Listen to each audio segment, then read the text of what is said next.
Good afternoon, Ajahn Brahmali. And Hello, good Ali. afternoon, everybody on Facebook live streaming. Welcome to Ajahn Brahmali's talk. Let us pay our respects first with 3 bows. Okay, since it's the first day of the new year, could we request Ajahn Brahmali to give us the 3 refuges and 5 precepts before your talk? Yeah, sure, absolutely.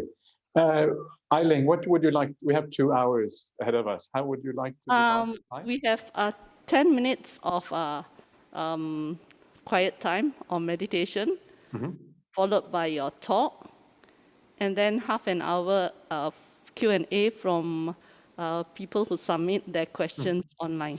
Okay. Okay, good. So let's do the 5 precepts and the 3 references before we do the meditation practice, so we kind of have we have the maximum kind of merit before we start meditation. So that's a good idea. So for those who don't know, we repeat after Ajahn, not together with Ajahn, for taking the refuges and 5 precepts. Yeah. Okay. The 5 references and the 3 precepts. Yeah. I know that Ajahn Brahm said wrongly as well. No, that's good. Alternative views. Anyway, okay, let's do that. So before I start, Happy New Year, everyone. I guess you are out there somewhere. I can't see any of you, but you're probably there. And I hope you are all well. And to make the wellness even better, let's start by, as 𝐿𝐴𝐿𝐴 said, do the 3 refuges and the 5 precepts just to get started here.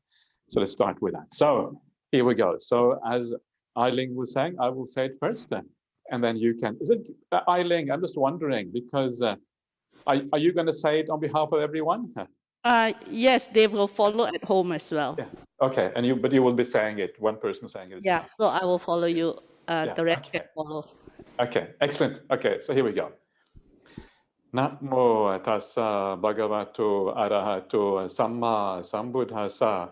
Namo tassa bhagavato arahato samma sambuddhassa. Namo tassa bhagavato arahato samma sambuddhassa. Namo tassa bhagavato arahato samma sambuddhassa. Namo tassa bhagavato arahato samma sambuddhassa. Namo tassa bhagavato arahato samma sambuddhassa. Buddhang saranang gacchami. Buddhang saranang gacchami. Dhammang saranang gacchami. Dhammang saranang gacchami. Sanghang saranang gacchami. Sanghang saranang gacchami. Dutiyampi buddhang saranang gacchami. Dutiyampi buddhang saranang gacchami. Dutiyampi dhammang saranang gacchami. Dutiyampi dhammang saranang gacchami. Dutiyampi sanghang saranang gacchami. Dutiyampi sanghang saranang gacchami. Tatiyampi buddhang saranang gacchami.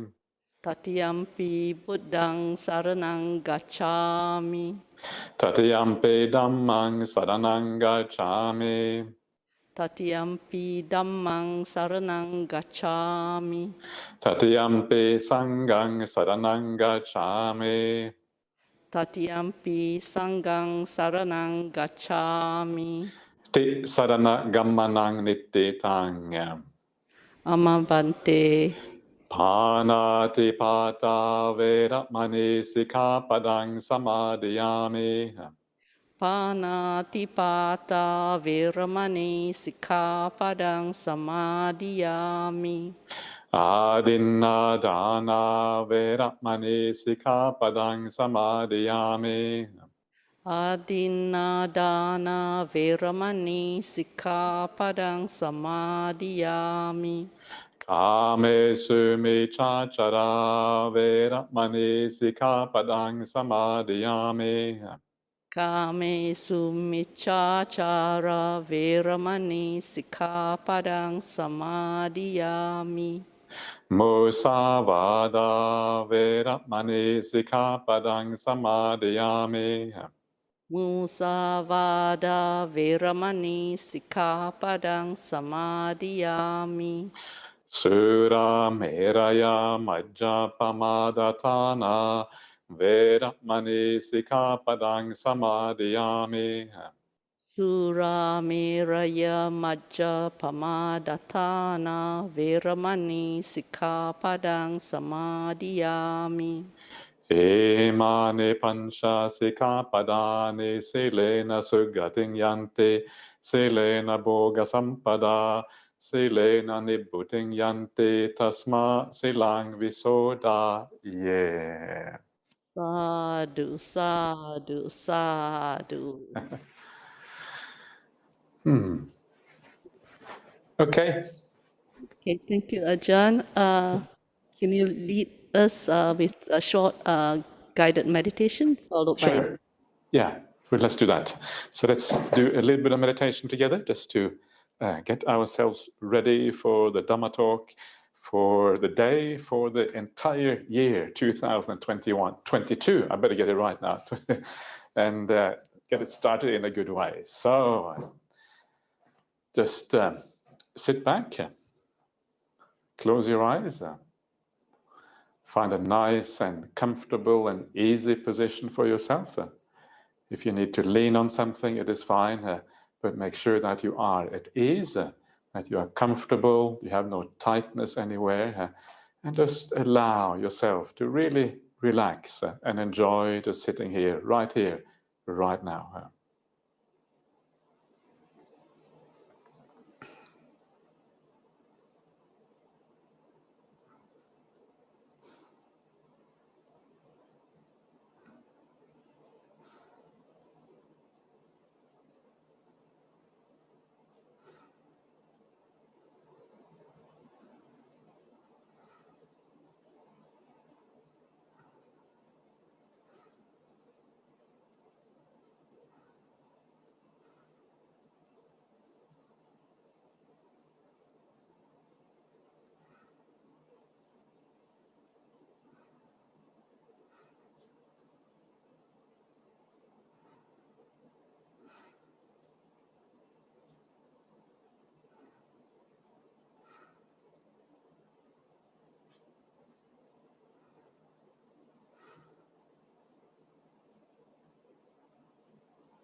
And just feel your body as you start out and have a kind of gentle compassion towards yourself where you experience the body with a sense of kindness, self-compassion directed towards yourself.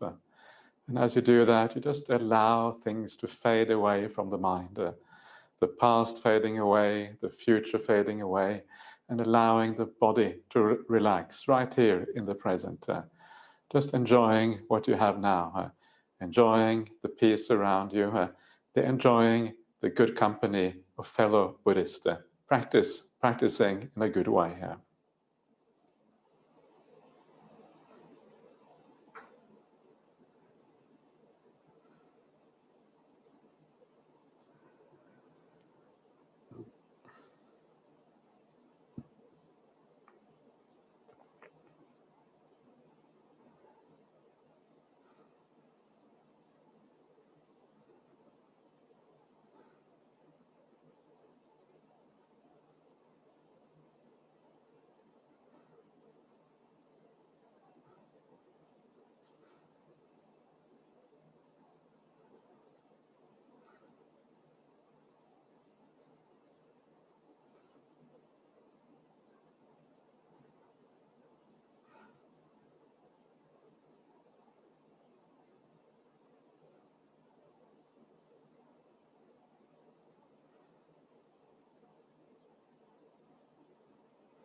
It is so important in meditation practice to enjoy what you have right here, right now. Because if you find yourself not enjoying the here and now, if you have too much tension, if you have pain in the body, if you have negative thoughts, whatever it might be, your mind is not going to want to be in the present. Your mind will go off into the future and the past. So make sure that you enjoy. Make sure that you listen to the beauty of the piece. Make sure that you allow your body to really relax, really be at ease. And as you do that, you start to feel at ease and you start to enjoy what you have now.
And as you do your meditation, the trick to get the mind to settle down and to enjoy is to notice the right things.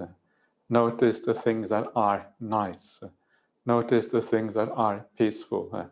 And then enjoy those things. Delight in those things as your meditation progresses. And if you delight in what is beautiful, your mind will incline towards that and incline in the right direction. There's always peace to be felt. There's always a positive thing there available if you look in the right place. And then you allow that to grow by focusing on it, by attending to it.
Okay, so now coming towards the end of the meditation.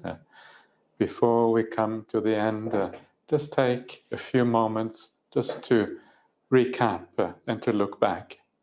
And if you do feel a bit more peaceful, a bit more at ease, then ask yourself why that is the case. And by understanding the why, you start to understand how meditation works.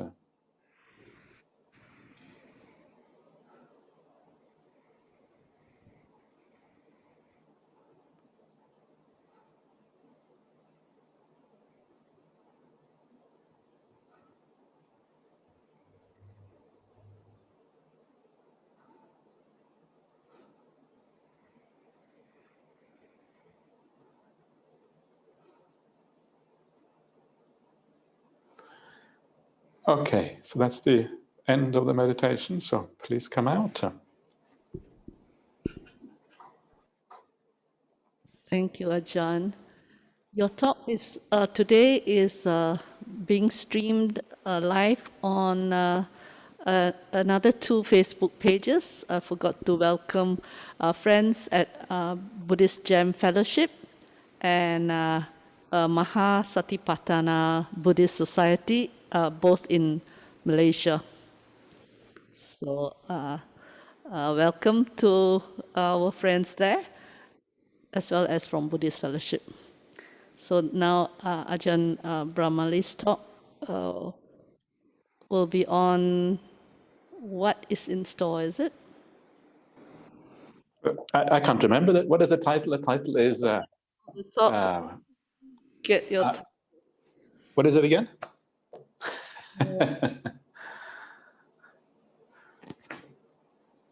Something about, are you anxious about 2022? Yeah, and how to... The title is Worried About 2022? How to Ensure It Will Be Better Than 2021 Regardless. Yeah. Okay. That's the title. Yeah. Thank you. Over to you, Ajahn. Okay, thank you, 𝐿𝐸. So there we are. So this sounds good, doesn't it? So we're going to make 2022 better than 2021. And it's one of those things. This is that time of the year when people make New Year's resolutions, and they say, yeah, 2022, I'm going to be a better person. I'm going to do things better than I did in 2021, and all of these kind of things. And of course, very often the idea of making New Year's resolutions, it doesn't really work very often. I don't know if you have seen, there are some studies about these things. And the studies always show that human beings tend to break their resolutions. It doesn't tend to last very long. And then, within a few weeks, you're back into your old habits again. So part of this talk is going to be how to ensure that your resolutions actually work, so that you actually can have that benefit of, doing things a bit better than you did before. And if you are able to make your resolutions work, well, then 2022 will already be better than 2021, because if you failed in 2021, you will not fail in 2022.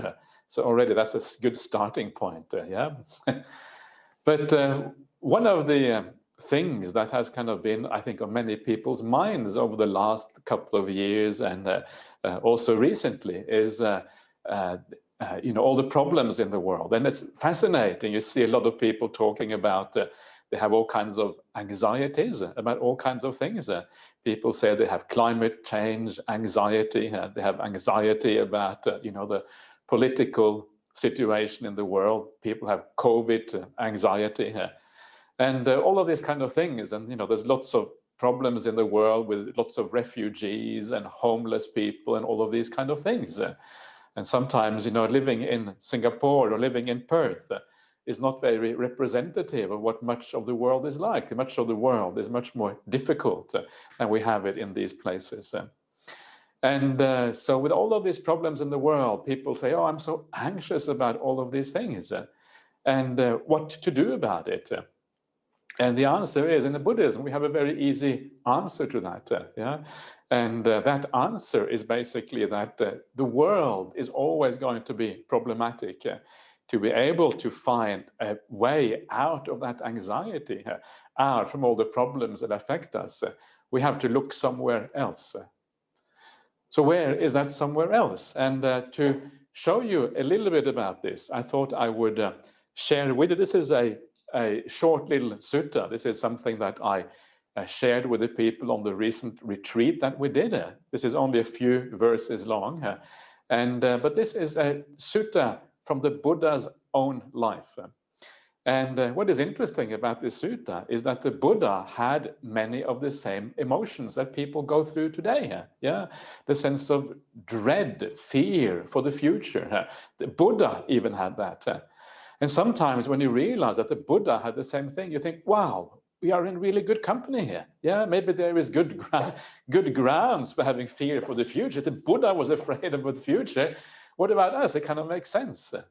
But of course, the good thing about the Buddha is that he had a solution to the problem.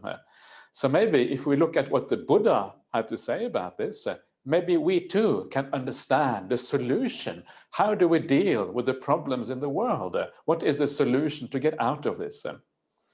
So to show you this little sutta, this is taken from a collection of suttas known as the Sutta Nipata. It's a very kind of beloved collection of the suttas by many people. Very beautiful little verses, very meaningful. And this is a particular translation that has come out quite recently. So I will share the screen with you only for about 10 minutes or so. So hopefully everyone will be able to see that on Facebook and everywhere. I hope so. So I will share the screen anyway, and I will also read it out so you will know what's going on if you can't see it properly here. Yes, Ajahn. Yeah. So here is the here it is. And this is what the Buddha was thinking. This was before he became a monk, presumably, before he started out on his search. And this is what he was thinking to himself. He was thinking, peril stems from those who take up arms. Yeah, take up weapons, take up rods, all these kind of things. Just look at people in conflict. I shall tell you how I came to be stirred with a sense of urgency. Yeah, so here the Buddha is kind of thinking that, wow, all these people in the world are in conflict. They are taking up arms. They are kind of fighting with each other. And when we talk about fighting, it doesn't have to be war. Yeah, fighting can also be like on a much smaller scale. It can be disagreements within the Buddhist society that we are part of. It can be disagreements within the family where we argue with each other. It can be with our friends sometimes. It can be people at work. It can be so many places. This idea of conflict is kind of everywhere. It's not just about arms in a literal sense, weapons. It is all kind of conflict in our society.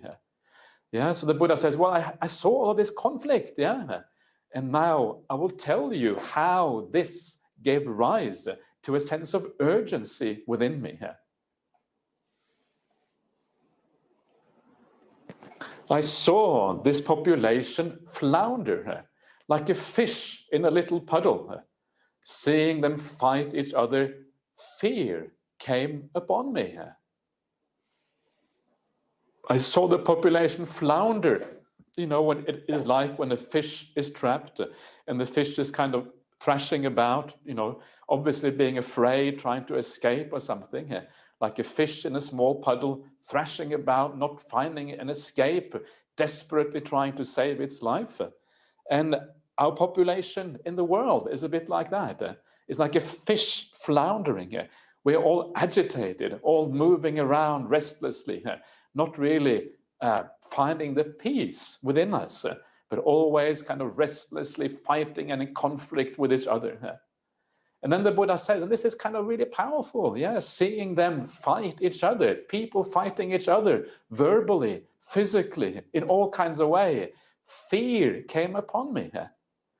This is the person who is about to become the Buddha. Yeah, this is the kind of the greatest spiritual person in human history. In recorded human history as far back as we know, there's no one really quite like the Buddha. And he became fearful. Yeah, he became afraid.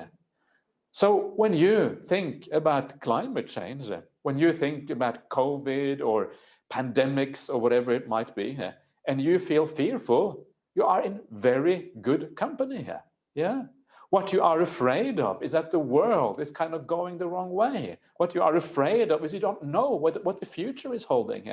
When you see people fighting, whether you see people fighting or you see political instability, which is the same thing pretty much, or you see climate change, it's a similar kind of thing. It's the uncertainty of the world, not knowing what is going to happen next. And that makes you anxious. Where are we heading? Fear came upon the Buddha. If you are anxious sometimes, it is almost to be expected. So what then to do about this? The Buddha carries on. The world around was hollow. All directions were in turmoil. The world is hollow means that there is nothing to hold on to. There is nothing that is secure. There is no self. There is nothing that is independent. There's no essence that is always there that you can grasp onto. Everything is always moving. Everything is changing. Everything is anicca. Everything is unreliable. Yeah, and that's kind of concerning, isn't it? The world is hollow. There's no essence to the world. Everything is turmoil. Wanting a home for myself, I saw nowhere unsettled. A home here is this idea that a place we can go where we can feel at ease, we can feel relaxed, yeah, we can enjoy ourselves. Just like your home in Singapore, whatever that might be, is a place of refuge for you, where you withdraw from the world and you feel a sense of safety. But how safe is that home? Is it really safe? And when you see the uncertainty in the world, how things are always changing, you realize actually there is no such thing. There is no real home anywhere. Yeah, I saw nowhere unsettled. Everything is moving. Everything is occupied. Everything is occupied by what? By impermanence, by uncertainty, by this nothing to hold on to in the world. And so this is, you can see the Buddha here. He's kind of seeing reality. Yeah? This is the beginning of the spiritual path. This is right view, starting right there. When you understand that there is nothing to hold on to, this is right view arising. And then the question is what to do about this.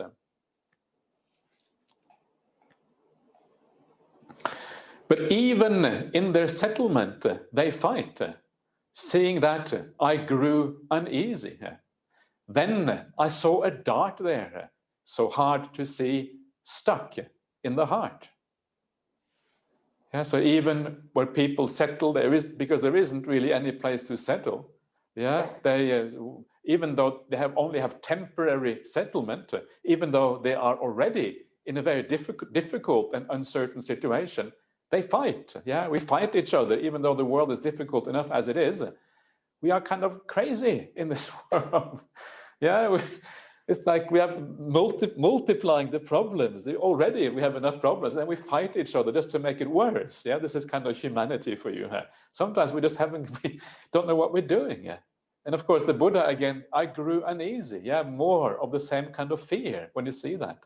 But then he started to see the solution to the problem. Then I saw a dart there. Yeah, so hard to see, stuck in the heart.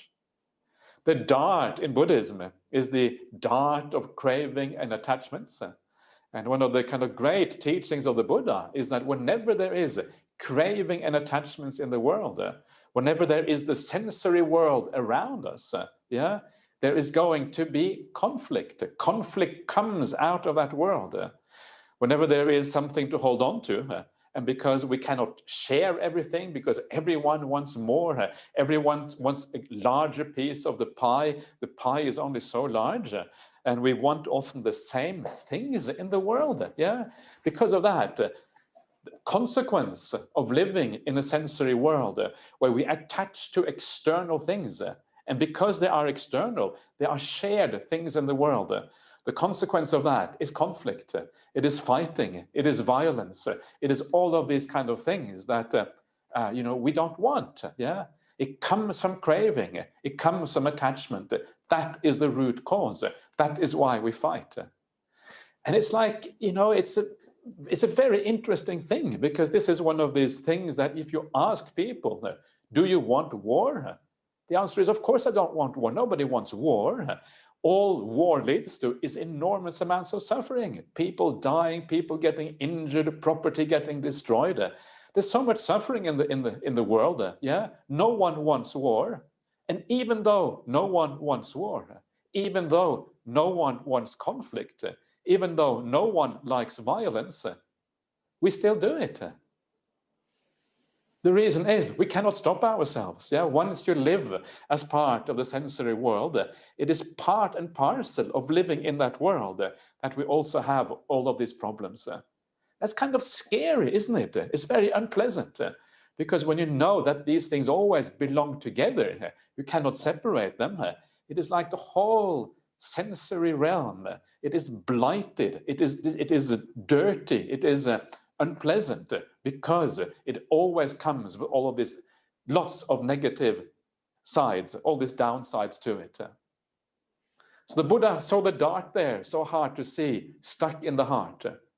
And then he says, when struck by that dart, you run about in all directions. But when that same dart has been plucked out, you neither run about nor sink down. Yeah, so when you have that dart in your heart, which is the dart of craving and the dart of attachment, you run around. Yeah, this is what we all do. This is humanity for you, running around in all directions, driven by craving, driven by attachment. But when you take the dart out, remove the dart of craving, then you neither run about nor do you sink down. You stop being restless. You stop craving. You stop the agitation of the world. Yeah, you don't run around, nor do you sink down. And sink down here, I take to mean that you don't get depressed. You don't get sad. There's nothing to sorrow over anymore. Your mind is bright. Your mind is awake. Your mind is sharp. but it's also settled. And this is the kind of the most beautiful kind of mind you can have, when the mind is sharp and clear and powerful and bright, but also peaceful at the same time. This combination of peace and brightness is very beautiful and very powerful. Yeah, and that is what happens when you pluck out the dart of craving from your life. This is what you can expect. So this is what the Buddha sees. Yeah, and it is such a, I don't know, it's so powerful because you can really understand this. Yeah, it's not hard to understand this at all. You can understand what the Buddha is saying here, the fear about the world, the fear about what is going on. And then you pluck out the dart. So how do we pluck out the dart? This is kind of the next question, because it's not, you can't just pluck it out like that. You know, it doesn't work like that. You have to have some kind of way of plucking it out. And the rest of this sutta is about how the dart gets plucked out. Yeah, this is what kind of comes up next. And of course, that is all about the factors of the Noble Eightfold Path. Yeah, the right actions and speech and all of these kind of things. And the Buddha talks about that at length and goes on all the way to becoming an arahant at the very end. That's kind of where this ends up at the very end. So this is this sutta. So let me come out of the sharing again. So there we are, back. So what does this mean? And what it means is that when you are anxious about the future, yeah, when you're anxious about all the things in the world, what's going to happen to the world, is there going to be more wars? Are the kind of great powers of the world, are they kind of going to fight each other? And it is uncertain. Yeah, we have no idea if that's going to happen or not. But when you think about the future with uncertainty, there's only one thing that you can do, and that is to remind yourself that your future is not necessarily bound up with the world. Just because the world is going badly does not mean that you have to fare badly, because you can make yourself to a large extent independent of that world. Yeah, and this is the beauty of when the Buddha talks about the idea of karma and rebirth and these kind of things. Our future, what it really depends on is not the world outside, but the quality of your heart. That is what matters. That is what determines your future. If you have a good heart, if you live well, if you have more compassion for the people around you, if you do a bit of meditation practice, then the world will become beautiful because you are beautiful on the inside. And that is the solution to this conundrum. So what we need to tell the world, you know, if you ever have any people who think like this, who are very anxious about the future or whatever, tell them that there is a solution. And the solution is the spiritual path, is to look for the inner instead of looking for the outer. And if you can build up the inner qualities inside instead of outside, the future is always going to be good for you. The good future belongs to good people. A good person always has a good future. And that is really the answer to this conundrum. And this works in a number of different ways. One thing is the classical thing that we have in Buddhism, that your future, your rebirth, whatever it is, depends on the qualities you have now. So if you have lots of good qualities now, then your rebirth will be a good one.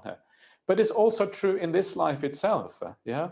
Because if you live well in this life and you have a lot of good qualities inside, you will feel happy regardless of what happens in the world. Okay, the world will still impact you to some extent. You will still feel the heat when it gets very hot, like we had in Perth recently. Yeah, you will still see the kind of the negative things on TV or in the news about the, you know, what's happening around the world. It will still affect you a little bit, but it won't affect you so much because you have a refuge inside of you. You have something within that actually can withstand all of those things. So even in this life, you're not so touched by these things anymore. And that is the beauty, that is the path out of climate anxiety, war anxiety, political anxiety, whatever it might be. This is really how to get out of that. So that is the way out. So what do we do then? So how can we ensure that we keep up living the life in a good way, yeah, that we don't forget about these things? What can we do to ensure that we deepen our practice in such a way that we become even more powerful in our spiritual practice? And I know many of you, you're already very, very good people. I don't know all of you, but I'm sure you're all good people. Otherwise, you wouldn't be coming to a talk like this. Yeah, that was the point. But we can always improve. And this is really what we should be trying to do in the new year. Because if we can improve, we can become even better. We can have even more compassion and care for the world around us. It means that 2022 will become even much better than 2021. So what can we do? And one of the things that we can do is we can learn to deepen our practice. And when I say deepen our practice, I'm not just referring to meditation practice, I'm referring to also all the practice in our daily life. Yeah? How can we deepen our sense of morality? How can we deepen our sense of kindness? Yeah? All of these things. This is so important because in essence, the entire spiritual path, as I like to say, depends on our morality. It depends on our ability to have pure minds, to have kindness in our life. So if we can deepen that aspect, make it not just something superficial, but something which actually goes deep down, then it will actually have a powerful effect on the spiritual path. So how can we do that? And I will give you just one example, and then you can kind of, elaborate from there if you like. But one example is when we start out on the Buddhist path. Yeah, I'm sure many of you already take the 5 precepts. And if you don't take the 5 precepts, I would really recommend you to do so. Please take the 5 precepts because this is the foundation of all Buddhist practice. Yeah, if you want to have success on the Buddhist path, the 5 precepts are really essential for that success. So please keep those precepts if at all possible. And very often, I don't know what it is like for you, but when I think about my own life, when I started out keeping the precepts, and saying, okay, I shouldn't kill any living beings, in the beginning, you keep them. You have to force yourself to keep them. You say, yeah, this is right, and because it's right, I will just do it. And if you see a mosquito that is kind of irritating you, you have to hold back your hand because you don't want to slap this mosquito. So, no, don't kill the mosquito. Yeah, it's not good. You're keeping the precepts. So initially, keeping that morality, it takes quite a bit of willpower. Yeah, you have to do it, not because it feels right necessarily, but you do it simply because you know you shouldn't be killing living beings. And of course, that's good. That's a good starting point. We start by doing it with using a little bit of willpower. But the idea of Buddhist practice, is to actually evolve that, not to be satisfied with not killing because you know it is bad and therefore you don't do it. But you want to make non-killing into something which comes naturally for you. You want to be someone who not just forces yourself not to kill, but someone who has compassion for all of these beings. And when you have compassion for the beings, and it is no longer that you have to stop yourself from killing, it becomes impossible for you to kill another being. It becomes repulsive. You get an aversion towards killing. The very idea of killing a mosquito, killing a cockroach, killing an ant, whatever it is, becomes so repulsive. You just can't do it anymore. That is where you want to go. And that is what I mean by deepening your practice. Understanding, seeing the world in a new way, being better at understanding the feelings of people and all the beings around you. So the whole idea of killing becomes almost impossible. And it's a very beautiful thing when this happens. And I have seen that happening in my own life, after being a Buddhist monk. Initially, when you become a Buddhist monk, you get told, okay, you've got 227 precepts, keep them. Whatever you do, don't, even if it costs you your life, you have to keep these 227 precepts.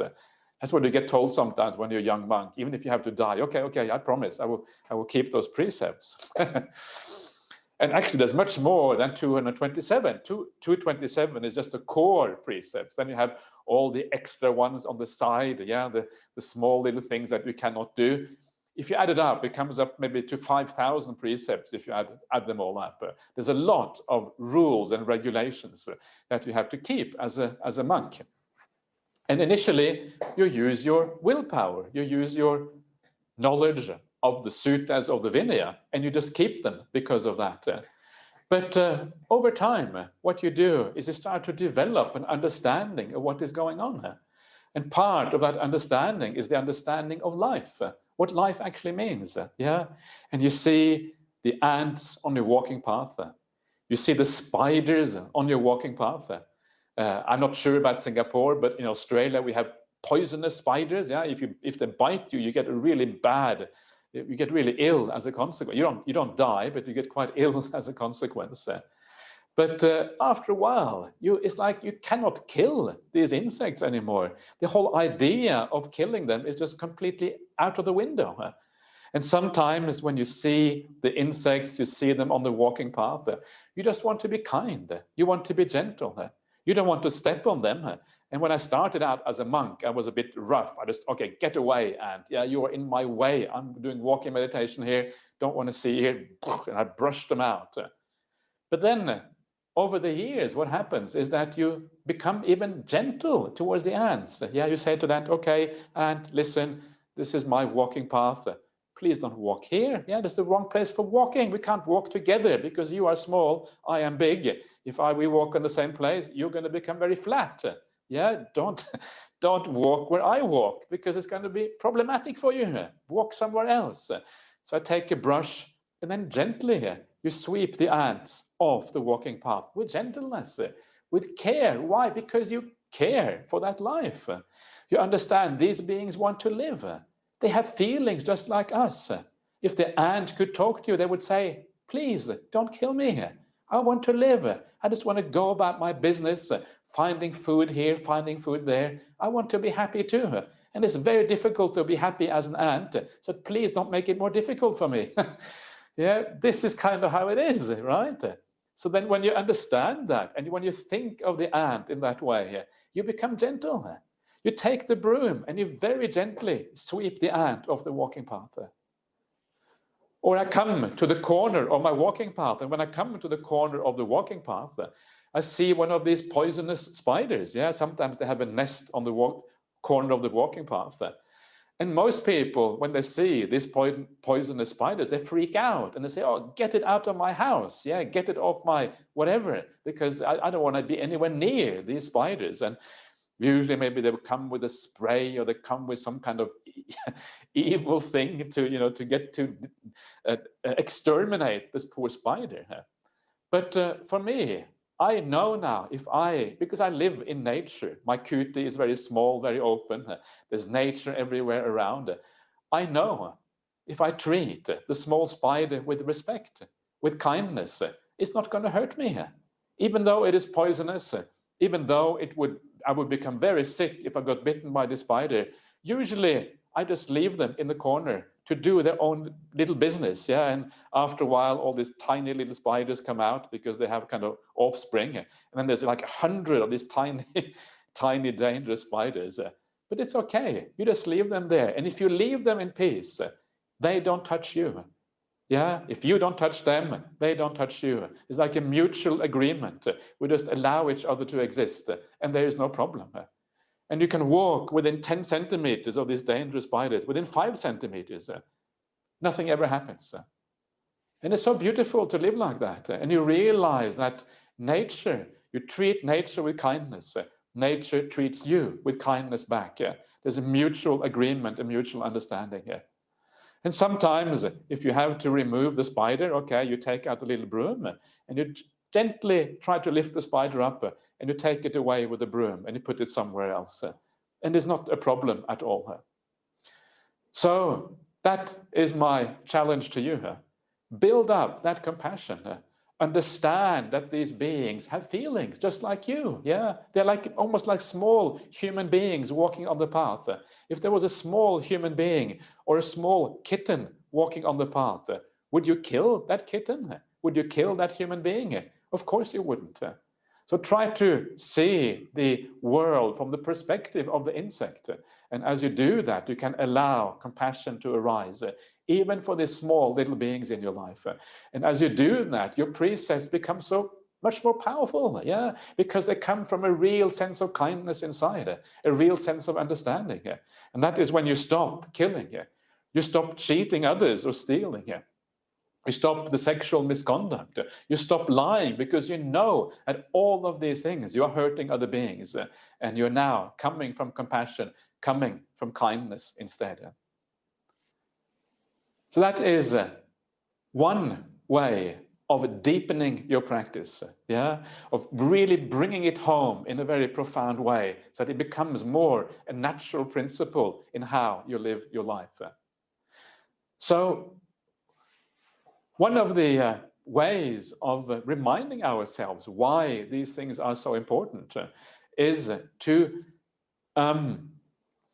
find some inspiration somewhere. Where can we find inspiration to remind us of these things? And of course, coming back to the Dhamma is always important. But I find a lot of my inspiration in the suttas. So what do we find in the suttas that can support us in these particular things?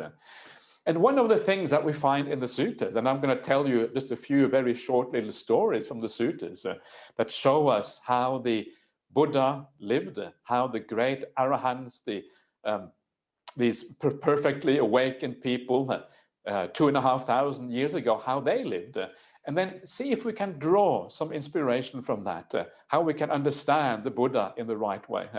Because the Buddha, as I just showed you before from these verses before, the Buddha's experience of life is very much like our own, but he knew how to walk the path in the right way. So we can learn a lot from following the way the Buddha did things. Now, one of these stories is a very short, small little story, and this is another story I just talked about just recently on this retreat, but I think it is worthwhile repeating because it's very kind of simple but very nice.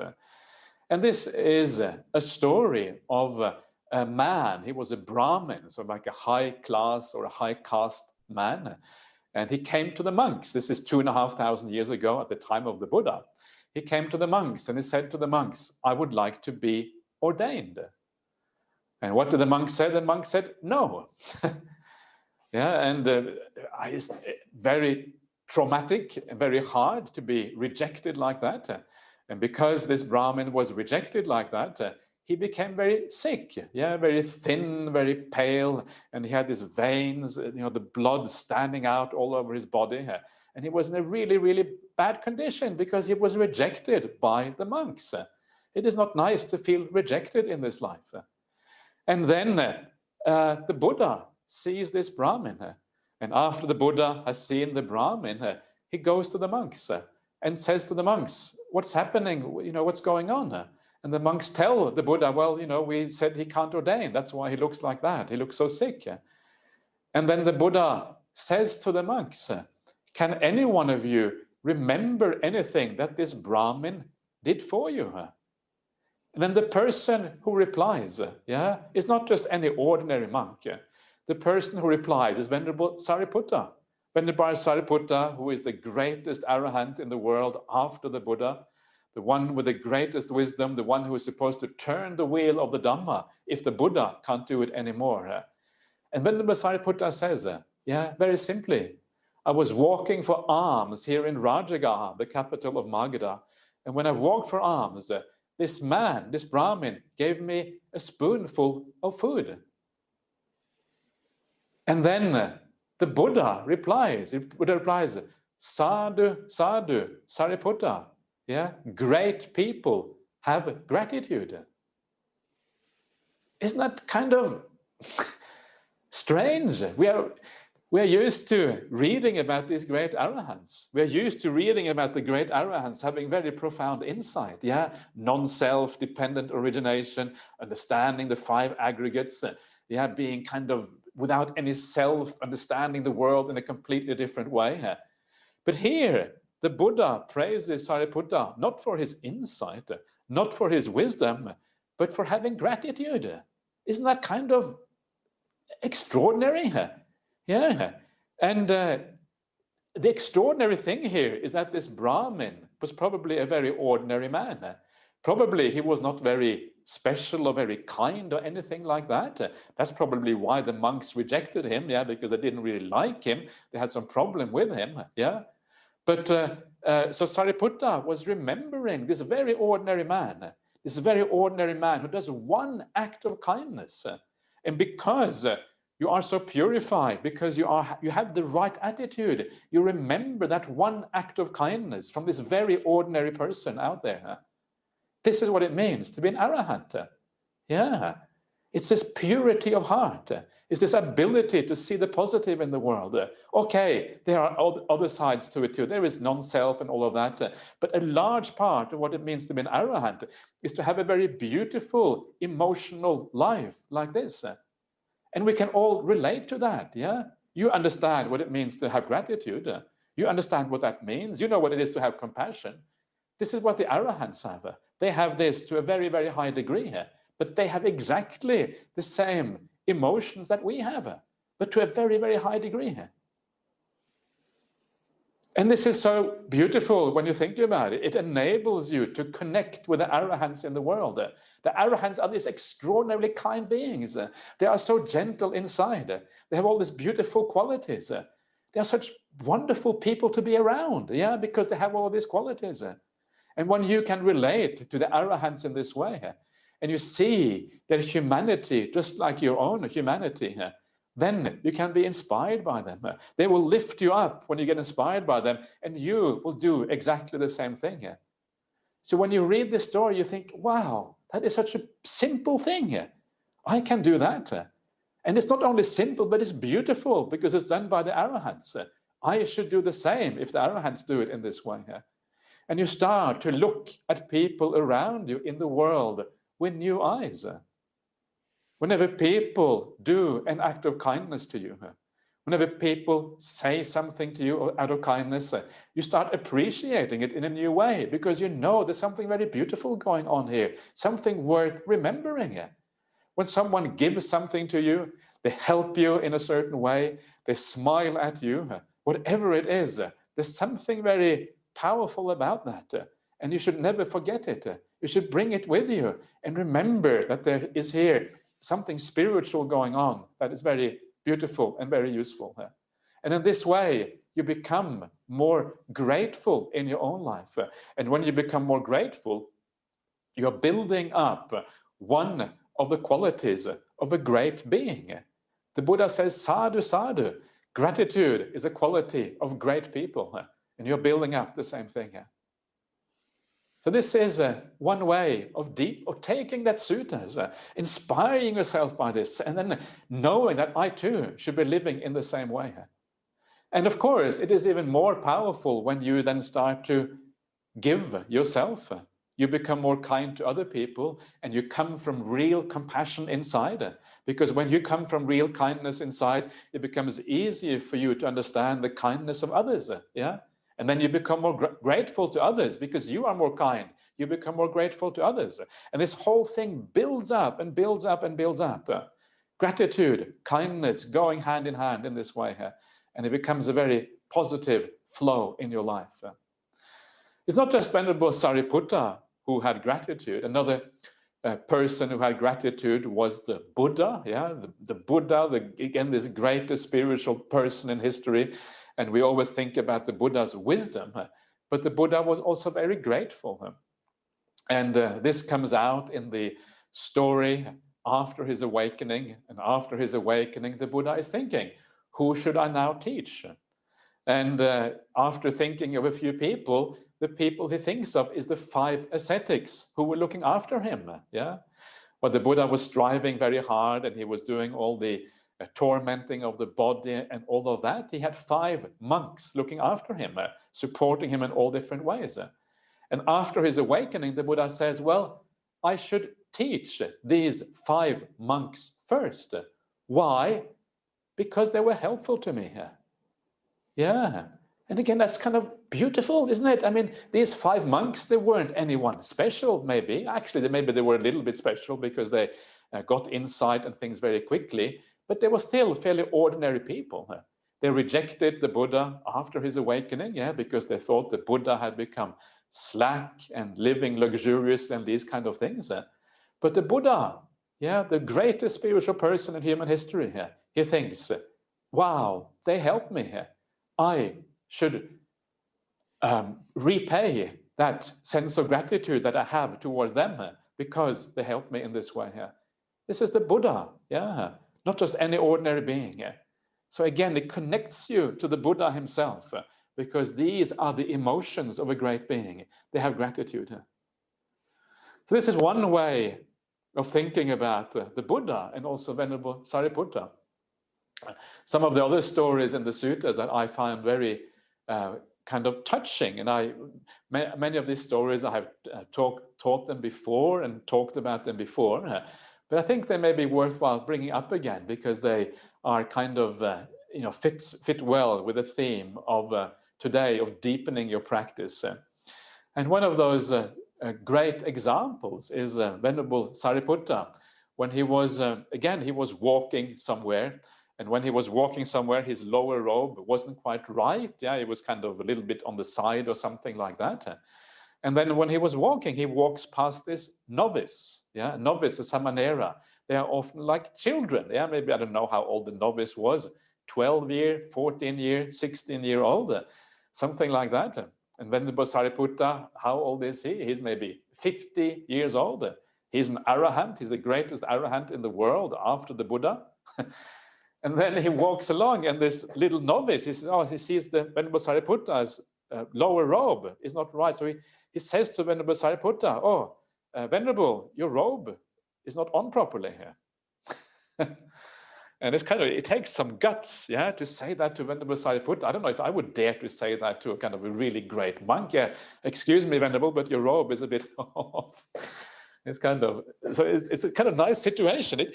I think it says something about Venerable Sariputta, that he was a very friendly, yeah, and very approachable person. He wasn't arrogant. He didn't have a big self or anything like that. It was easy to talk to him, yeah. You had no fear when you talked to him. So Venerable Sariputta, he kind of, oh yeah, you're right. And he goes behind the bush and he fixes up his robe or whatever. And then he comes out. And then when he comes out, he says to this novice, he says, "Thank you, teacher. Thank you, teacher." Yeah, this is the greatest arahant in the world, a grown man getting into late middle age, 50, 60 years old or whatever. This little novice, he calls him teacher because he points out the flaw. And this is so beautiful. It is so powerful. Sometimes when we live in the world, we are used to these hierarchies. Someone is on top. Someone is more senior. Yeah, someone is more powerful. And everyone has to say yes to the more powerful person or the more senior person. There is no humility for the people at the top. Yeah, they just tell you what to do, and the people at the bottom says, "Yes, sir," or "Yes, ma'am," and they just do it. But a real Buddhist is not like that. Even if you are the head of a large organization, even if you are very senior, even if you are very old, you can always learn from those people who are further down. It is good to be humble. Yeah, it is good to accept that even young people, new people, different people, they often have a wisdom that comes with them. And sometimes you can learn from these people, just like Venerable Sariputta. Yeah. So next time you get corrected by someone who seems like they, it could be your son or your daughter or whatever, then instead of telling them off for kind of being impertinent or whatever, then figure out if they're right. And if they're right, say, "Thank you. Yeah, thank you for showing me this problem. Thank you for showing me the treasure. Thank you for helping me to live a better life." This is so beautiful. Humility is a very, very beautiful quality in people because humility allows you to grow in the Dhamma. Humility allows you to see your own faults. Humility allows you not to be like stiff, yeah, and arrogant and bridling if people kind of point something out to you, but instead having that flexibility of the mind, which allows you to move forward instead. Venerable Sariputta is like that, humble, even though he is the greatest arahant in history here. So these are some of these examples of how these arahants lived. Another of my very favorite stories is the story of the Buddha, when the Buddha was, actually there's two stories of the Buddha. The first one, both of these shows the Buddha's kindness. And one of the stories, a very, very short little story, is one of the things that the Buddha would often do. He would often walk around inside the monastery, and he would walk to the different kutis. He would see how the monks were doing, looking at the monks and saying, oh yeah, this monk is doing that, this monk is sick. And he would look around to make sure everyone was okay. And then one day he would come to this monk's kuti, and he saw this monk. He had a hole in his robe, and because he had a hole in his robe, he was patching it. He had a patch, and he was sewing it back together. And the Buddha walks by, and he says to this monk, he says, sadhu, sadhu, that you are patching your robe. This is the right practice for a monk.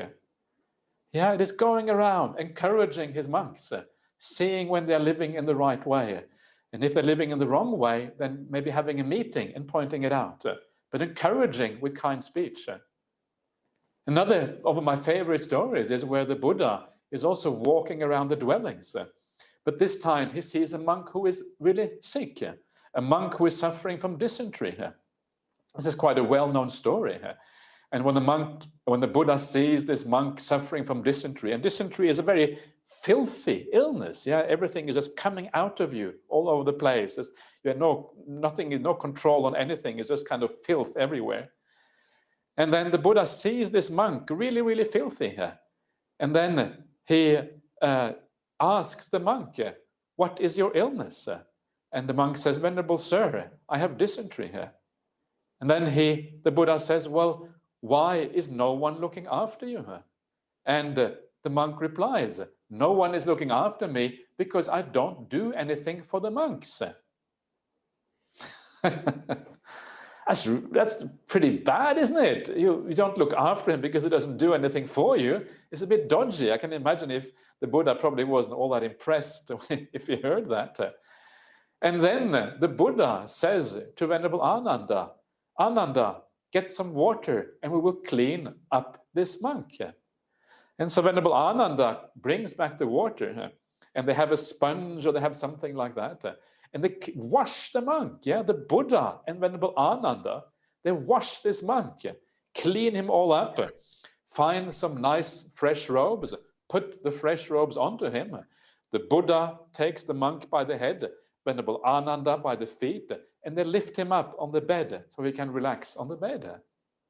This is the Buddha. It's kind of amazing. It's astonishing because almost always when we see the Buddha in the suttas, what we see is we see a very elevated figure.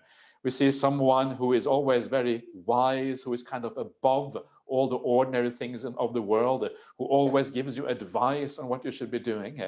But here the Buddha is cleaning up something very disgusting.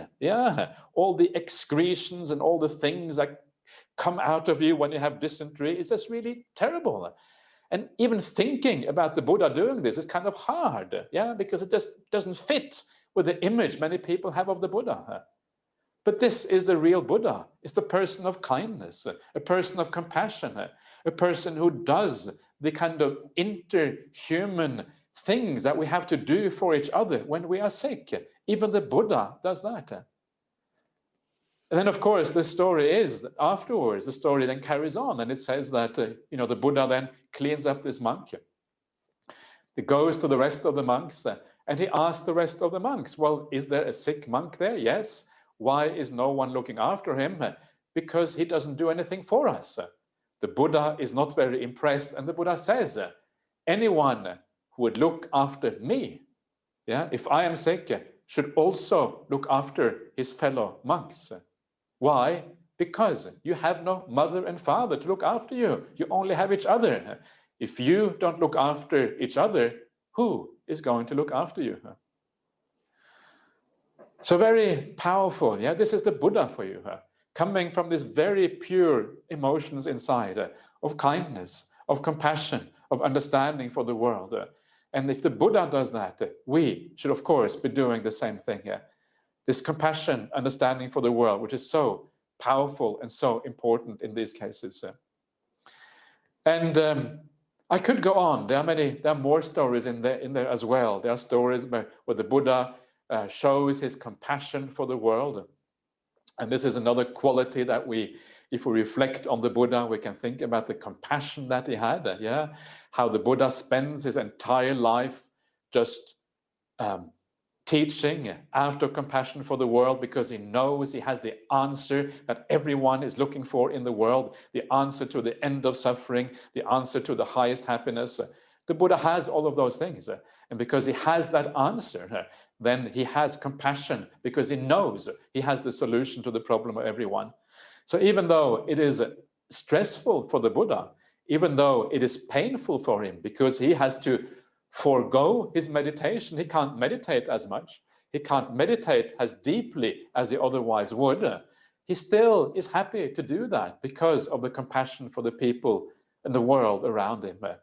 He says to the monks, go out into the world out of compassion for society, out of compassion for everyone, yeah, to help them to overcome the suffering, and out of benefit for the whole world.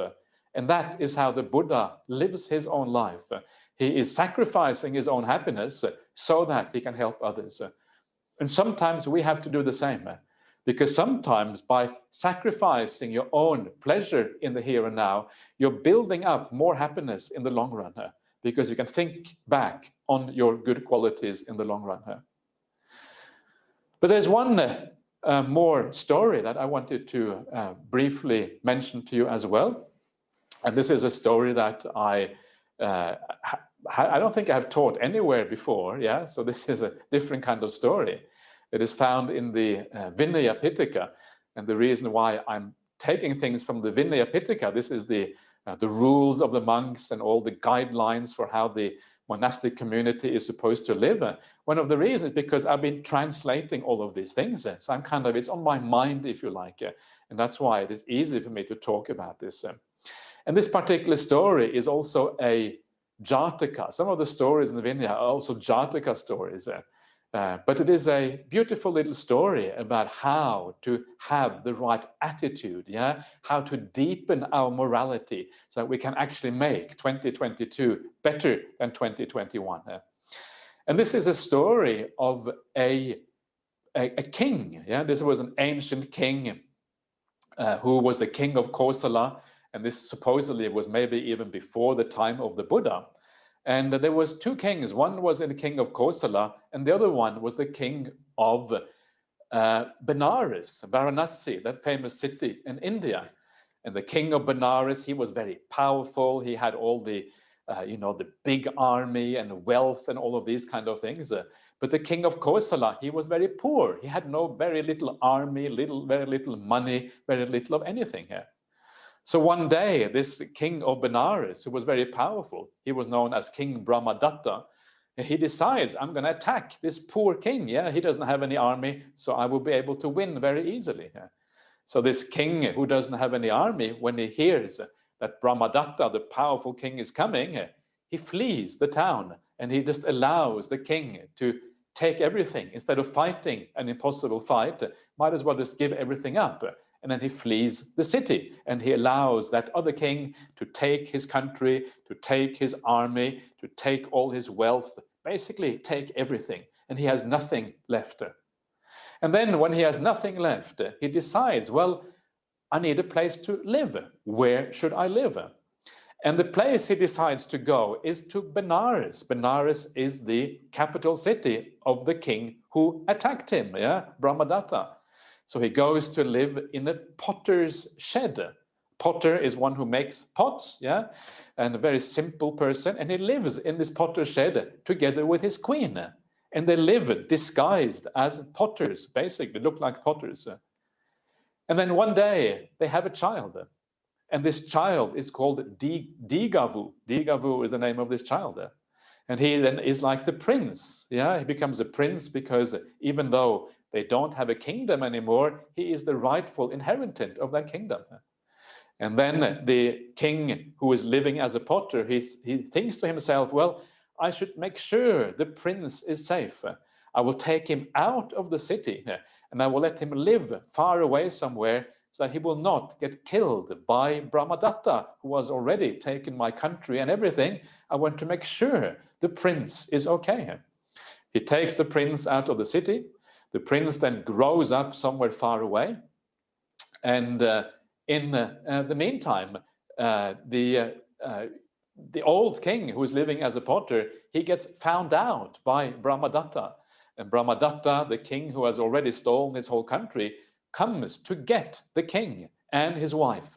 Yeah, he gets the king and his wife, and he decides he's going to kill them. So he parades them around the city. Yeah, and as he is parading them around the city, the son, the son who is living in the countryside, the prince, he sees that his parents are being paraded in the city because he is visiting the city. And when he sees it, he says, "Mom and Dad, what's happening here?" Yeah, like from afar, no one is really sure what is going on. It's like from a distance, yeah. And then the old king, he says to his son, he says, these beautiful verses, that you find in the Dhamma Path. These are the verses that hatred never is overcome through more hatred. Hatred is only overcome by love. And then that is the last words that the son hears from his father. And then his father gets taken out of the city, his head gets chopped off, and they lie on the ground.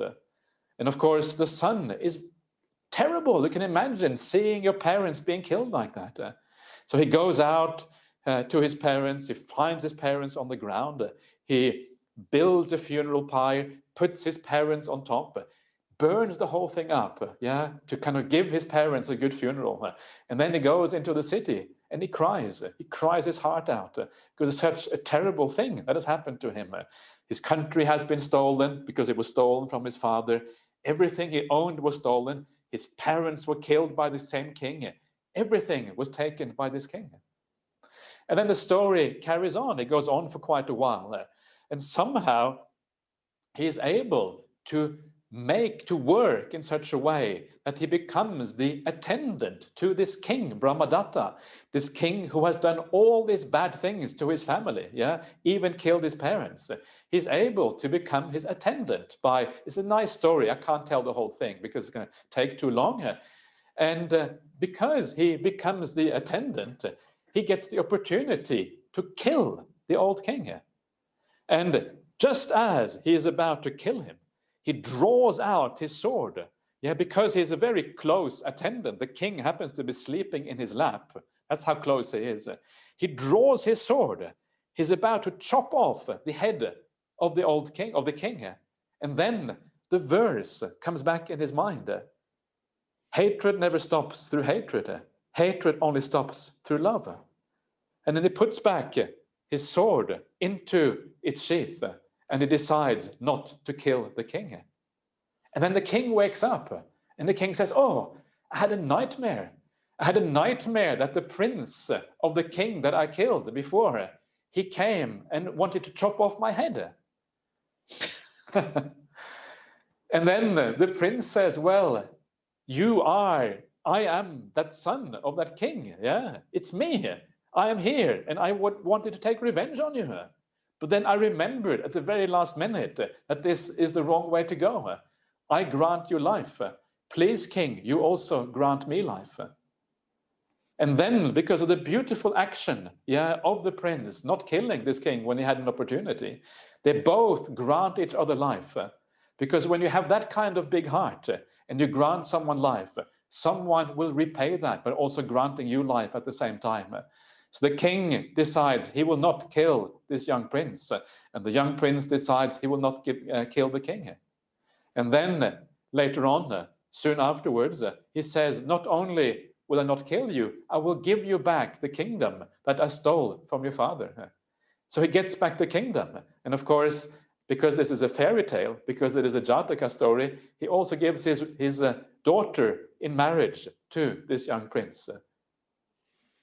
And the morale of that story, and the beautiful morale of that story here, is that if you keep on exchanging hatred in the world, if I kill you because you killed my parents, and then you again kill the next generation kills the next generation, back and forth, hatred just keeps going on. There's no end to hatred in that way. Someone has to stop the hatred. Someone has to say, enough.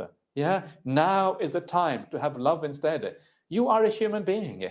You made a mistake. I will forgive you for your mistake. I'm not going to carry on the cycle of revenge on and on and on. Because if we keep on carrying on the revenge on and on, there is no end to that. All we are doing is creating suffering in the world. This is a very high aspiration to live up to, but it's very beautiful. Yeah. Remember this in your life, that everyone in this world wants to be happy here. Everyone wants to do the right thing here, but everyone is confused. Everyone is deluded. We don't understand how to create happiness. And sometimes in our own pursuit of happiness, we are just creating suffering for the world. And when someone is creating suffering for the world and for themselves because they are in darkness, because they are blind, because they don't know what they're doing, have compassion for them every time. How many times should I forgive? Like Ajahn Brahmali likes to say, always one more time. Always one more time to forgive. And in this way, if you think like this, you will never have any anger towards anyone. You will never want to be violent towards anyone because you understand that everyone is confused. Everyone is deluded. Everyone is walking in darkness. Everyone is trying to do the right thing without understanding what the right thing is. Then you have a very, very powerful tool in your basket of Buddhist tools to overcome and to make next year much more powerful than this year. You will build up those good qualities inside. Yeah, make your morality much more deep than it was this year. And I can guarantee you that 2022 will become much better as a consequence. And then what happens? What happens then is that when you come to your meditation practice, yeah, then suddenly something very fascinating starts to happen. Because you realize that, well, actually, the future is always out of control. We don't know what's going to happen with the future. What I'm focusing on now, I'm focusing on my spiritual qualities. And because I'm focusing on my spiritual qualities, I'm not interested in the future anymore. The future is, there's no point. All there is in the future is more problems, more of the same. I don't have a future, you can say to yourself, because that future that we normally think about, actually, it is not that interesting. And when you lose interest in that future, you stop thinking about it. And when you don't think about the future, one of the great burdens in meditation practice is no longer there. The future is not interesting. Yeah, because the future is just more of the same in the sensory world.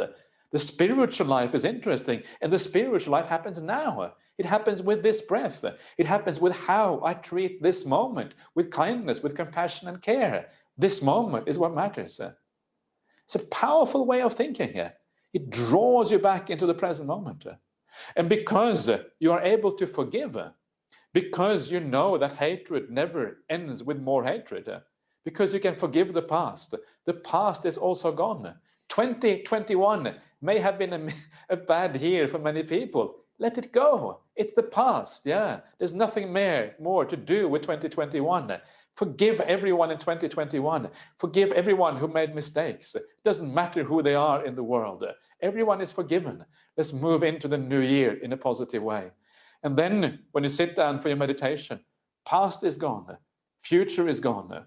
All you have with you is your new, deepened sense of morality, yeah, that you like to carry with you into the future. That is what you have with you. You feel a sense of happiness and contentment about your life because your life has a new meaning to you, more deep, more profound. You feel a sense of gratitude towards yourself and to the whole world. You know that you're living in a good way. You feel good about yourself. Your meditation starts to become deeper. You settle down, and all the good things that we have been trying to achieve in meditation, finally they come back to you. But be patient. You never know when this path is going to bear fruit properly. Your job is just to put in the causes, put in the right conditions, and eventually it will come out. But the outcome will be, if you live this life in the right way, 2022 will be far better than 2021. So there you are. That is the New Year's talk for you. So I wish you all a very, very happy New Year 2022. Okay, 𝐸𝐴𝐿, over to you. Thank you, Ajahn. Maybe you like to drink some coffee? I would, yeah. Can you read my mind? Have you been practicing very hard? I read the first question. Okay. In the sutta Ajahn referred to earlier, the Sutta Nipata, what does "I saw nowhere unsettled" mean? Does it mean I saw nowhere peaceful? What did you say? I saw nowhere fruitful. There is a line that says "I saw nowhere unsettled." Yeah. Yeah, in the sutta that you referred to. Yeah. Does it mean I saw nowhere to settle, or I saw nowhere peaceful? Yeah, it means apparently I saw nowhere peaceful. I saw nowhere, nothing I could hold on to. Because nowhere unsettled means, settled here means settled by a place where you can find some support. Yeah, that's the idea of settled there. Unsettled, it's unsettled. Everything is settled already. It's settled by impermanence. It's settled by all the problems of life. There is no place that is not settled by these things. There's no place unsettled by impermanence, by all of these things. So everywhere I look, there is a problem. That's the idea. Everywhere I look, there is instability. Everywhere I look, there's nothing I can hold on to. That's kind of the idea behind this. Any questions coming in? Another question is, Ajahn, how can we not think about the future? We need to at least plan things ahead. Okay, this is a very common question here. And you can, the thing about thinking about the future, it's okay to think about the future if you decide, now I'm going to think about the future. That's okay. That's not the problem. But very often what happens is that you think about the future even when you don't decide to think about the future. Yeah, I'm talking about meditation here. In meditation, you're not supposed to think about the future. You still think about the future. Yeah. So it is, if you do it voluntarily, if you say, okay, now I'm going to sit down, I'm going to plan the future. Yeah. Then it is no problem, because then you are in charge. You know what you are doing. You have mindfulness. You're doing something that actually works, right? But if you think about the future when you don't want to think about the future, yeah, there's something in your mind, there's like a very force that makes you think about the future, even though you know you shouldn't be doing it, that is when it is a problem. And that is the kind of thinking you want to overcome. So you think when you want to think, and when you don't want to think, you don't think.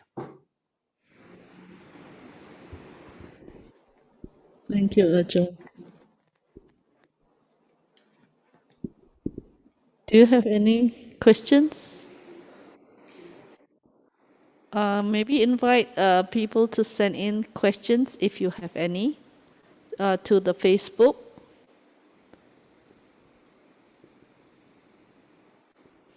While I chit-chat with Ajahn. Okay. Heat wave there. Is there still heat wave? Heat wave today is no heat wave. Today is, what is it, 31 degrees, 30 degrees? Oh, so it has dropped. Yeah, so this is just perfect. And we had a cool night, so just exactly right. So it's good. So we're happy. But heat wave coming back again very soon, so we have to get ready for the next heat wave. So that's so yeah. So we are fine. Is there any air condition in your place now at the moment where you're sitting? Yes. This room is one of the very few air-conditioned rooms in the monastery here. So this is just really nice, actually. I have, what is it, 21 degrees, I think, in here now. So just, yeah, I would like it to be a bit cooler. I'd like it to be -10, but it doesn't, the aircon doesn't go down to -10, so I can't. That is too cold. Can't do that. So, yeah, it's very strange, when you are, it shows you how conditioned you are, because when I say, oh, Norway is wonderful, when it's 30 degrees, I dream about the snow and ice in Norway. I love the snow and ice in Norway. And when I say that to people who are, to Australians, or I say it to Singaporeans or Malaysians, they think I'm crazy. What do you mean snow and ice? That's terrible. It's too cold. It's just, it's impossible. But I have very good memories of snow and ice, because when I grew up, I was always playing in the snow. I was skiing, and I was enjoying all the winter sports and all these kind of things. I was skating on the ice. So I have very, very good memories. And whereas people from Singapore or even people from Australia, they don't know anything about snow and ice. They think it's terrible. And it just shows you how conditioned we are, yeah, how kind of limited our view is. And we don't really understand these things at all. And we live in our own little world, and we are lacking that empathy, or lacking that ability to kind of live in other people's shoes and understand where other people are at. And this is actually, takes a lot of hard work to empathize with people and understand where they come from, and seeing the world in a different way. Yeah. Thank you, Ajahn. There's a question which adds on to the previous question. Yeah. What about when we have work to do? We always think about it now to make sure it runs properly. How is that correlated with living in the present? Again, you have to just decide. Living in the present you can't think about the past. Remember the Buddha remembered his past lives. Yeah. But the point is that you have mindfulness. You know what you are doing. You are aware that you are thinking about the past. You're recalling your past lives. And the same thing, if you think about the future deliberately, then you have mindfulness. You know what you're doing. Okay, I'm thinking about the future. So you do things not in an automatic way, like a computer just thinking about the future without any structure. But you think about the future deliberately. You plan deliberately. That's kind of the idea. But very often what you see is that we become obsessed. Yeah, the mind just goes around in circles. The mind thinks about the same thing again and again and again. And you are not really in charge. It's as if the habit is in charge, the conditioning is in charge. And that is the problem, because if you are not in charge, then you don't have any mindfulness. You don't know what you're doing. You cannot stop the thinking. The thinking is just like this train going by itself. And even if you want to stop, you can't do it. So the idea of mindfulness is that you have control over your mind. You can decide what you want to do. Now I want to think. Now I want to be peaceful. Now I want to do whatever. And one of the things that you find is that if you want to think in a good way, and if you want your thinking to be powerful, much better to be mindful. Yeah, if you are mindful, if you are aware of what is going on, and if you kind of are peaceful and you have a good meditation or whatever, then that good meditation will enable you to solve problems much better afterwards. Instead of spending hours and hours and hours thinking about something, sometimes the solution comes like that. Oh, now I know the solution. Yeah, it's obvious what the solution is because my mind is clear. Very often we think with an unclear mind. We think with a mind without any power, and then we cannot find the solution because of that. So by being able to think when you want to think, not think when you don't want to think, you actually empower your thinking process. You allow more wisdom, to come into the thinking process. And that then the whole thing becomes more powerful as a consequence. So we have to be wise about this. Sometimes we think that we are spending our time thinking, but you're not really thinking. You're just running on empty. You're just running on all these old habits. But not really thinking in a wise and a constructive way at all. It's just kind of regurgitating. It's like a autopilot, without a real pilot looking after the thinking process. Another question is, I feel it is rather selfish if we just think about ourselves. Oops. Yes, that's true. It is selfish, yeah. Happiness, just thinking about our own happiness and forget about the current problems that everyone is facing. Yeah, so actually he didn't have a question. I guess he just wants some explanation. Yeah. Well, the point is that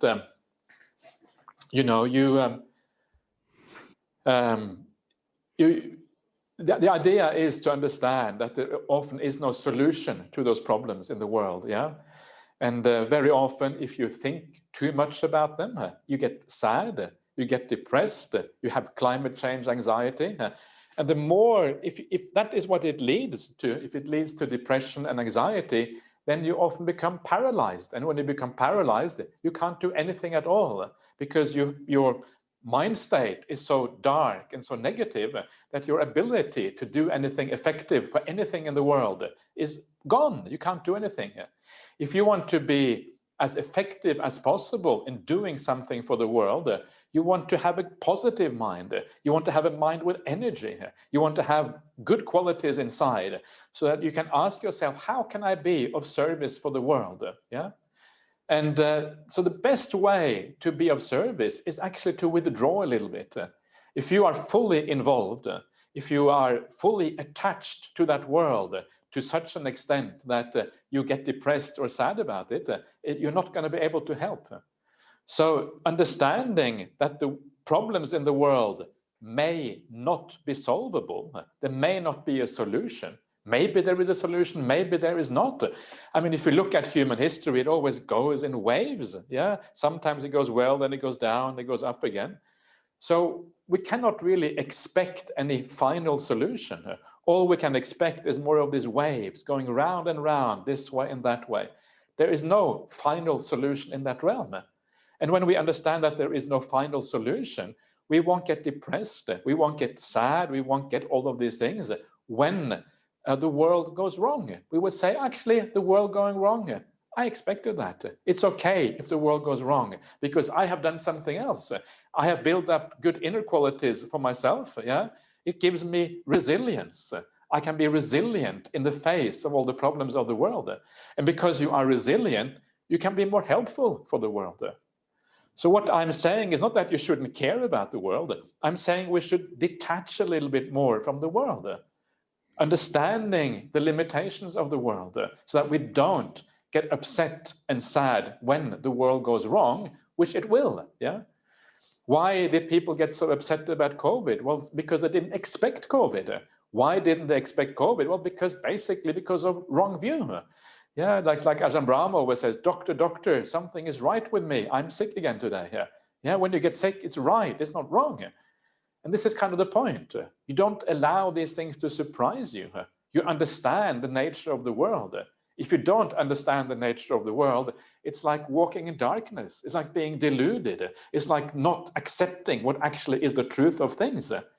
And if you don't accept the truth of things, you have no wisdom. And if you have no wisdom, you cannot react in a strong way in the world, in a way which actually is useful. You're going to become much more useless as a person. So detaching a little bit, having less craving, seeing the world as it actually is something which is very helpful also in our ability to help the world in the right way. So these things all go together. It is not selfish. It is the opposite of selfish. Selfishness is when we are attached to the world and we help because of our attachment. We help because it is really the person you are helping is you. You want to look after yourself. That is really the selfish thing, yeah? Very often we don't help the world because of compassion. We help the world because we are afraid the world is going in the wrong way. And that fear comes from attachment and desire. And that is really the selfish part. So I think it's actually the other way around from what you think. It is by reducing the selfishness, you also reduce the attachment. And that is when you become powerful in being able to deal with things. Thank you, Ajahn. There are two questions on mosquitoes and insects from two different people. Yay, mosquitoes. Okay. Yeah. Together. Ajahn, thanks for sharing. I find it difficult to show compassion to mosquitoes who like to feast on me. Be a wiser way to increase compassion to these mozzies. Another person asked, Dear Ajahn, in the past I have killed insects. Oh, okay. What can I do now to mitigate the karma and to make amends? Okay. Well, let's start with the second one about killing. Everyone has killed insects in the past. Yeah, I'm sure almost everyone who is on this here today has done something like this in the past. I have killed insects in the past. Yeah, and squashed mosquitoes and done this kind of things because I was just ignorant. I didn't know what I was doing. I didn't have right view. I didn't have enough compassion and all of these kind of things. And that's why I did these things. So the first thing is to remember that killing mosquito is not very bad karma. It is something that you can overcome quite easily. Yeah, it is not nice. I mean, ideally we have compassion for all beings in the world, but it's not a major issue. And if you live well, if you live with kindness, if you do all the good things that you can in your life, then you will dilute that karma very quickly. Yeah, it will always be there, but it will be diluted, so it becomes very weak. And that is what you do with dealing with bad karma that you have done. Even if you have done some big bad karma in your life, not just killing mosquitoes, you always dilute it by making lots of good karma now. And you can dilute it to such an extent that eventually it almost disappears completely. Yeah, it is almost completely gone. And there is a very famous simile of the lump of salt that you find in the sutras. Yeah, lump of salt is the bad karma. If you put a lump of salt in a glass of water, yeah, then it becomes very salty because the lump of salt is the bad karma. The water is the good karma. Small amount of good karma. You drink it, oh, very, very salty. Take the same lump of salt, you put it in a large pond of water because the good karma is large pond of water. You drink it, you can barely taste it at all. Yeah, so good karma dilutes the bad karma. So make lots of good karma, live well, do the right thing, and you won't have to worry about, even if you killed mosquitoes, you will be okay. But how can we stop killing mosquitoes? That's really the critical issue. You say you find it hard to have compassion, but it's not that hard. Yeah, it is just you have to train yourself to look at the mosquito in a new way. Yeah. And you have to remember that a mosquito, first of all, remember that they want to live. Yeah, just like you want to live. They have this kind of urge to exist in this world. If you could ask a mosquito, would you like to live or would you like to die? The mosquito would say, please, please allow me to live. It would put its feet in Anjali and say, please, please allow me to live. I don't know if mosquitoes can do that, but if they can, they would probably put their feet in Anjali. And then how would you feel if the little mosquito says that, like a little kitten or something? Oh, don't kill me. Yeah, I am just trying to do what I try to do. And so you look at the mosquito as a living being with feelings, just like you have feelings, just like animals have feelings. And even though they try to suck your blood and they kind of give you a itchy bump on your skin afterwards, remember that the mosquito doesn't know what they are doing.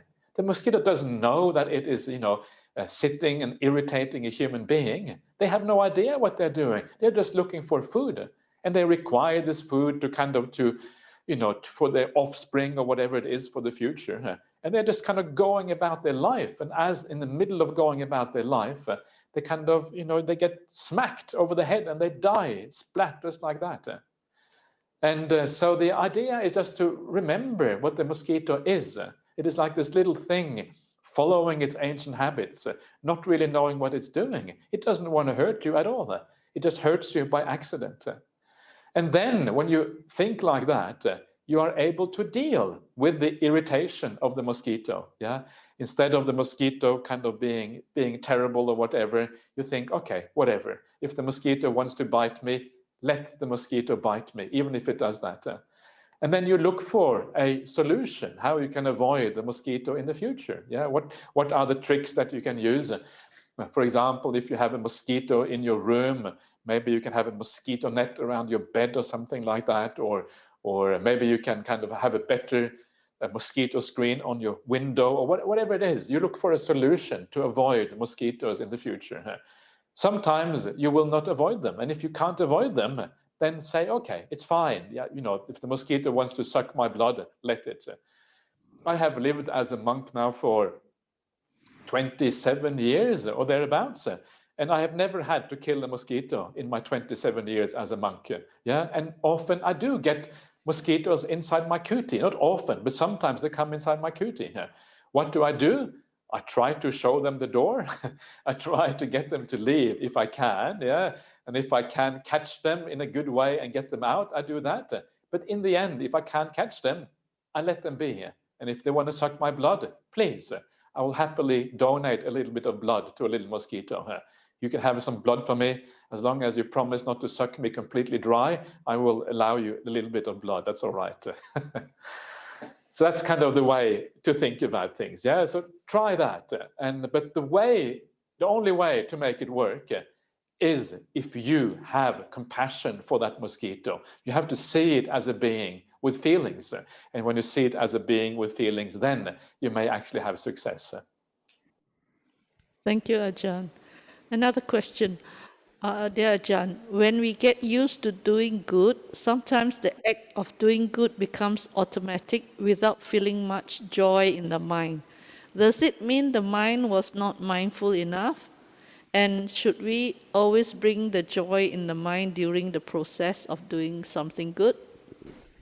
Yes, try to be more mindful when you do an act of kindness.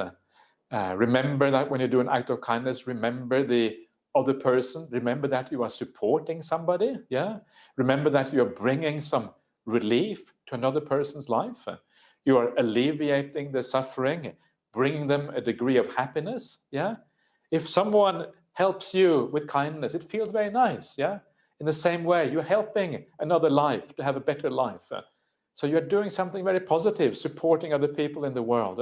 So remind yourself what you're doing. Remind yourself you are helping someone out of suffering. You're helping someone to have a better life. That's a wonderful thing to do. And even if the other person does not have gratitude or doesn't show their appreciation very much, your kindness is still there. You're still alleviating the suffering. You're still giving the other person happiness. Wow, I'm giving happiness to the world. What a wonderful thing that is. Isn't that great? To be able to share with the world and to do something positive in the world. And you start to appreciate yourself because you start to realize that you are reducing suffering in the world. You are acting on compassion, doing the right thing, living in a good way. So be deliberate about your kindness. One of the ways of doing that is to recognize when the feeling of kindness and compassion arises inside of you. Sometimes you just feel compassionate. You feel that you want to help. You feel that you want to give. Yeah. Maybe you get very inspired about something. You get very uplifted about something. You think, oh yeah, I would love to give to this because I feel so inspired by it. And if you feel really inspired, or you feel very compassionate towards someone, or your heart kind of opens up and you just want to give, then you should always give. Yeah, even if it is a beggar on the street. Don't start with a cynical mind. The cynical mind says, yeah, these beggars, they're not working hard enough. They're kind of just, living off the system and they should kind of be Don't think like that, because very often we don't know the story of these beggars. Very often they may have mental problems. They may have been rejected by society, by people around them. It's very hard to know the story of other people. It may look on the surface as if they are just taking advantage, but we don't know. And if you find that your heart opens up and you find the compassion coming, give, regardless of what happens. That is the right time, because when you have strong feelings, as you say, that is also when the act of kindness is the most powerful. So whenever we feel like supporting, whenever we feel like giving, whenever we want to do kindness, that is the right time to give, because that is when it becomes very powerful. So two ways. One is to keep on giving what you're doing already and make it more powerful. The other one is to look in your heart and to see when you feel like giving, when the power, when the emotion is there, and then give. Thank you. Hi, Ajahn. Thank you for sharing the Dhamma today. May I know what is the purpose of our existence as human beings? That's a good question. It doesn't feel like it's all that. Sometimes you wonder, you get born into this world, and then you grow up, and then you go to school, and then you kind of work really hard, maybe find a partner, and then you go to work, and then you work really hard for 40 years, then you become a pensioner, and maybe you travel around a little bit, and then you die. And you think, wow, what was the point? What did I achieve? What was the point of all of this? And it's a good question, right? Because it seems like you just do all of these things. Everyone does these things, so it must be a good thing to do, right? If everyone does it, surely it must be good. Actually, no, that is the wrong way of thinking. Because everyone does it, it probably is not so good, because everyone does not find happiness in this world. It's only a small minority like the Buddha who finds happiness. So if you do what everyone else does, you can expect to end up like everyone else. But it's a very good question, right? Because it reminds you that life is kind of strange. What is this all about anyway? We just go around, we do the same like everyone else without thinking about it. Does that make any sense? No, we need to be inquisitive. We need to ask questions about life.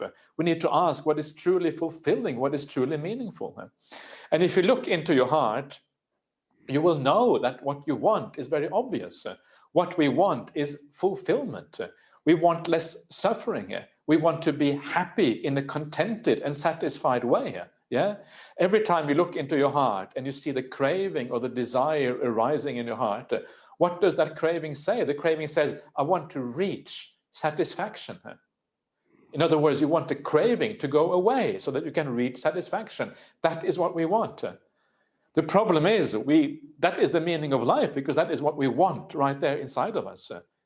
The problem is we go about finding that purpose of life in the wrong way. We cannot find the meaning of life in the normal way, because that's what everyone tries and no one actually gets it. Yeah, we keep on doing things, looking after, trying to get a good relationship, trying to have a good job, trying to have the material things in the world, trying to have a good social standing, trying to have all of these things. And then we die and we still wonder what was the purpose. The purpose is found somewhere else. If you want to find real satisfaction, real contentment, it does not happen in ordinary life. It's impossible in ordinary life. It happens only on the spiritual path. And that is why it is so important to deepen that spiritual practice for 2022. Because the spiritual happiness is a different kind of happiness than the worldly happiness. The worldly happiness is always about more craving, going on. It doesn't touch you anywhere deep inside. Yeah, the lack of satisfaction is a psychological problem. You cannot fill that psychological problem with external things and to kind of satisfy yourself. You have to go from the inside. And that is what we do on the spiritual path. We come from inside. We build up the happiness of kindness. We build up the happiness of generosity here. We build up the happiness of peace and compassion, understanding and metta and love and all of these beautiful things. And it's a different kind of happiness. It is a happiness that is fulfilling. It is a happiness that makes you feel complete. It is a happiness that fills you psychologically, so the itch that you have inside starts to disappear. Craving starts to disappear. And when craving starts to disappear and you feel naturally happy through the spiritual path, that is where you find that sense of completion and satisfaction that you were always looking for. Craving said, do this, you will feel satisfied. Craving was always wrong. Craving can never give you that. Through the spiritual path, you can find this. And one day, when you practice meditation, you come to a very deep state of meditation, all the craving is gone. And when all the craving is gone, and you feel a deep sense of happiness inside, you know that you have found the answer to the meaning of life. This is the answer. This is the place of full contentment, full happiness, full satisfaction. You're not looking for anything more. And if you're not looking for anything more, then by definition, you have found the answer to the meaning of life. It's only when we're looking for more that we haven't found the answer. We're not looking for more. It means you're fully satisfied, fully content, fully happy the way things are. You don't need anything else. That's the answer to the meaning of life.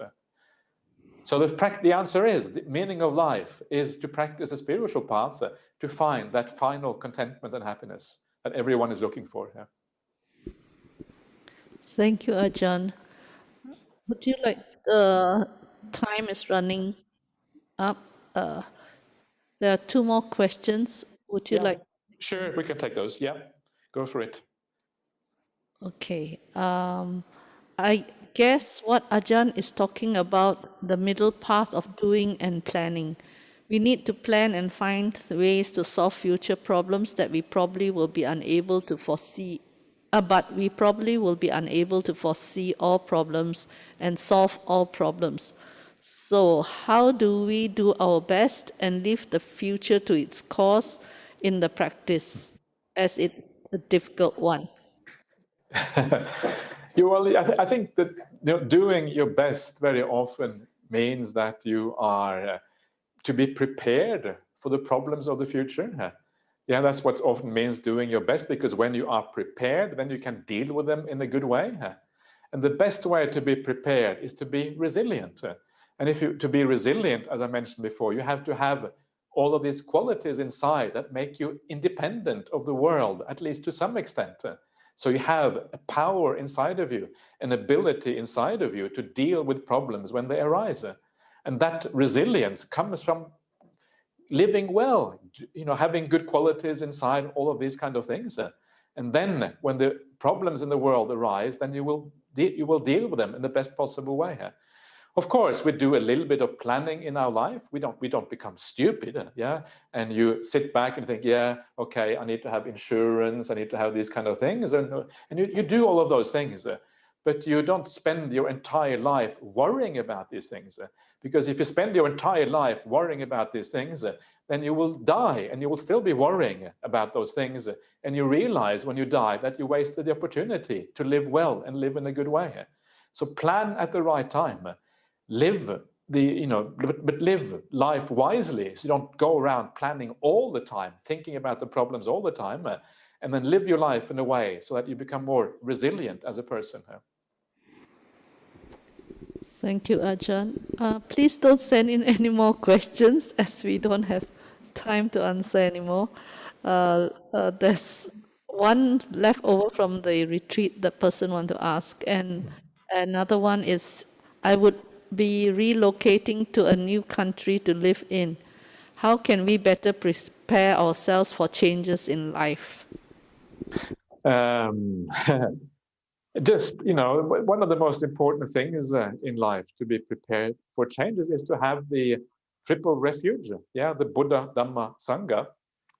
And when you have that, you will find that life everywhere becomes manageable, because you have something bigger than the superficial changes in life, something bigger that you can rely on, that you can hold on to, somewhere you can go to ask questions. When you have a problem arises with people, well, you will find the solution, because Buddhism will provide the solutions for you, how to deal with the difficulties.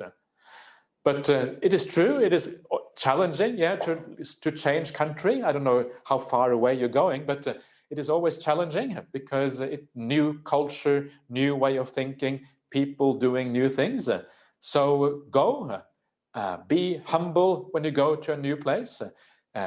Try to understand the local culture that you go to. Try to, do your best to respect the new culture. Whenever you go somewhere, it's good to try to respect the country that you're going to. It's like, as a monk, when I go to a different monastery, I don't say, I practice in my way, and I just do things my way. Usually I tend to say, well, I'm going to follow the rules in this monastery here. I'm going to have to respect the people in this place and do what they do.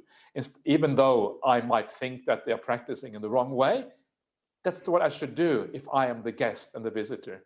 And if you are humble when you go somewhere else, and you try to fit in, and you try to be reasonable, and then you have the Dhamma as your backup to support you all the way, so you can always find answers to any difficulties that arise, I think you're going to probably do really well when you go to a new country.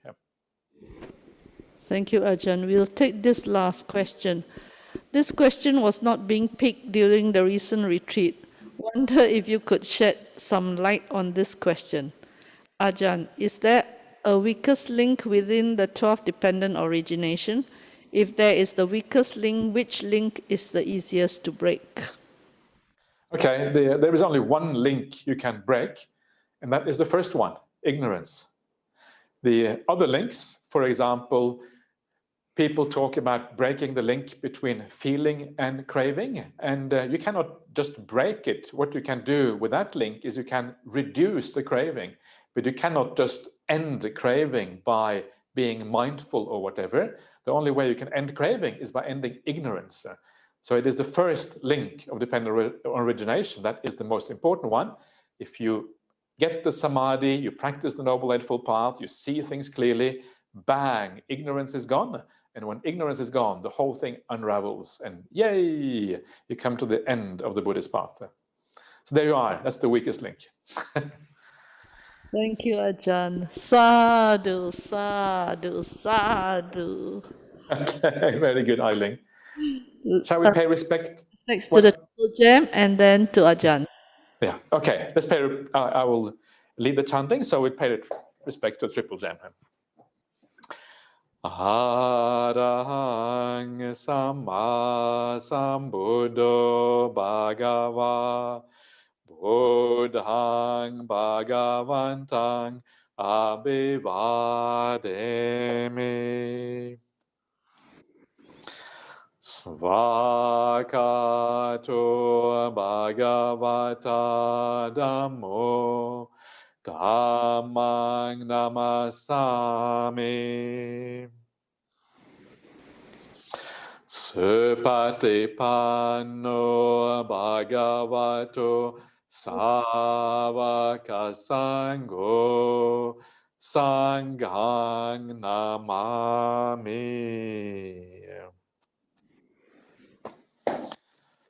Let us pay 3 bows, pay respects to Ajahn Brahmali.